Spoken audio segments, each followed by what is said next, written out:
Jonathan Malaya. Ang China nga raw ang sumira ng mga coral sa ayungin, gayon din sa pagkasira ng maritime environment na nakaapekto sa kabuhayan ng mga mangingisdang Pilipino. Sa katunayan, sa desisyon ng Permanent Court of Arbitration noong 2016, sinabing pinalala ng China ang dispute sa West Philippine Sea sa pamamagitan ng pagtatayo ng artificial island sa Mischief Reef. Nagbabala ang NTFWPS sa publiko at sa international community sa mga fake news at disinformation na ipinakakalat ng China. Sa ulat naman ng Asia Maritime Transparency Initiative of the Center for Strategic and International Studies o MTCSIS, di bababa sa 4,500 na hektarya ng mga coral reef ang nasira dahil sa pagtatayo ng mga artificial islands ng China.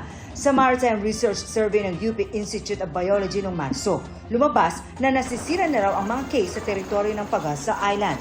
Konti na lang daw ang isda at corals doon. China ang tinuro ng Philippine Coast Guard na may kagagawan nito.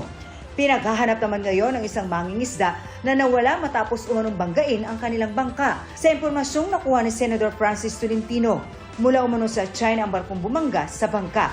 Ang isang dambuhalang barko ng China, ang pangalan ay Yang Fu, ay binangga yung isang maliit na bangka ng ating mangingisda sa may area ng West Philippine Sea. Lumubog yung bangka at nawawala ang isang mangingisda. Ang masaklap, Hindi niya sinaklolohan din yung ating mangingisda. Tumakas na siya dire-diretso. So identified naman siya.